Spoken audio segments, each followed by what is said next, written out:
શ્રી ગણેશાય નમઃ. નમસ્કાર દર્શક મિત્રો, ધર્મજ્ઞાનમમાં આપનું સ્વાગત છે. ઈસવીસન 2025નું આ વર્ષ જાન્યુઆરીથી ડિસેમ્બર સુધીનું તમારી રાશિ માટે કેવું જશે? શું પરિવર્તન કરાવશે? કેવા લાભ અપાવશે? આરોગ્ય કેવું રહેશે? તેમજ નાણાકીય રીતે, આર્થિક રીતે તમે કેવું આ વર્ષ જોશો? તેમજ વિદ્યાર્થીઓને અભ્યાસ માટે કેવું રહેશે? સ્ત્રીઓ માટે આ વર્ષ કેવું રહેશે? તેમજ જમીન, મકાન અને વાહન અંગે આ વર્ષ કેવું જોવાશે તેની સંપૂર્ણ માહિતી જાણીશું. તેમજ આ વર્ષમાં તમારે વિશેષ શું કરવાનું છે કે જેથી આ વર્ષ તમને વધુ લાભદાયી બની રહેશે. કુંભ રાશિ, અક્ષર ગશશ, શારીરિક આર્થિક સુખાકારી. તમારી રાશિના સ્વામી શનિદેવ તમારી જ રાશિમાં વર્ષના પ્રારંભમાં રહેશે.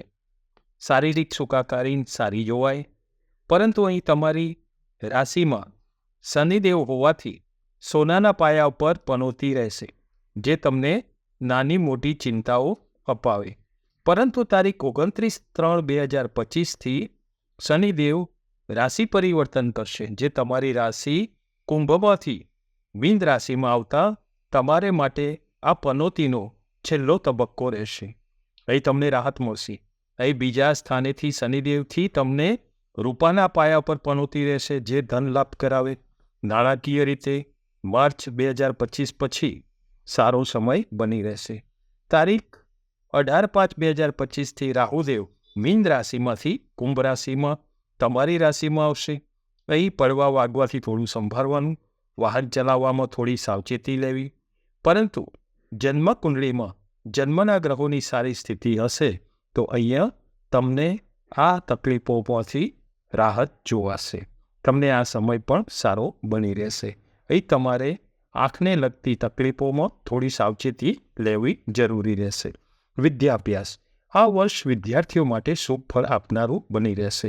તારીખ 14/5/2025થી મિથુન રાશિમાં ગુરુ છે. મિથુન રાશિના ગુરુદેવ તમારી રાશિથી 5મા સ્થાનેથી રહેશે. અહીં 5મા સ્થાનેથી એટલે કે વિદ્યા સ્થાનેથી રહેશે. ગોચર કરતા ગુરુદેવ, વિદ્યા સ્થાનેથી ગોચર કરતા ગુરુદેવ તમને તમારી મહેનતનું શુભ ફળ આપશે.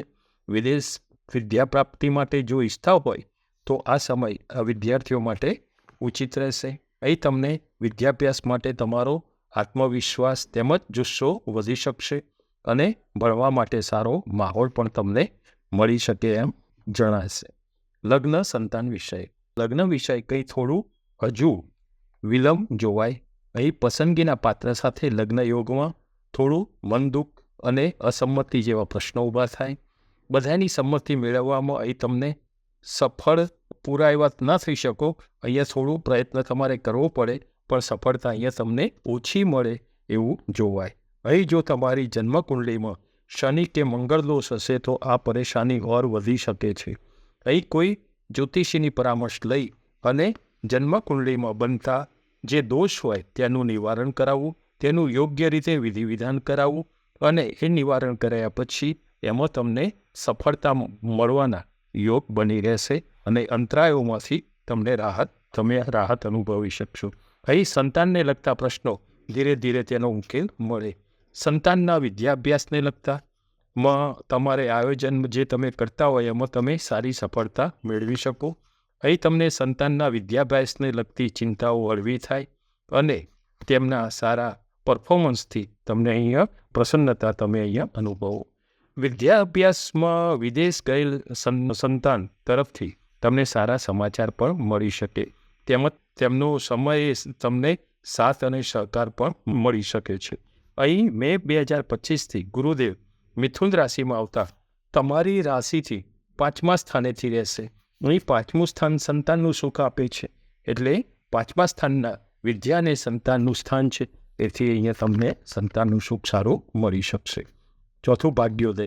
તારીખ 14/5/2025થી ગુરુદેવ મિથુન રાશિમાં આવતા જેમની 5મી દૃષ્ટિ તમારી રાશિથી 9મા સ્થાને ભાગ્યસ્થાને રહેશે. અહીં નાણાકીય આવક વધારી શકશો. નોકરી કરતા માટે આ સમય મહેનતનું ફળ સારું આપશે.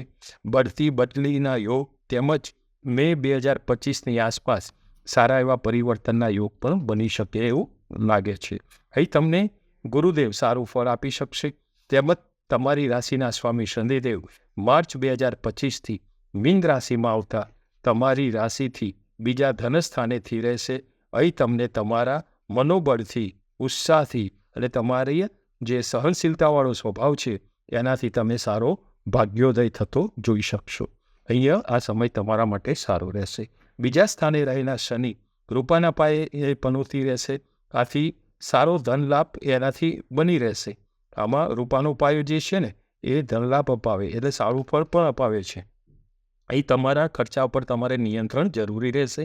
અહીં આગળના ફસાયેલા નાણાં તમને સમયાંતરે મળતા રહેશે અને સમયાંતરે તમને એ નાણાં પાછા મળે એવા યોગો બની શકે.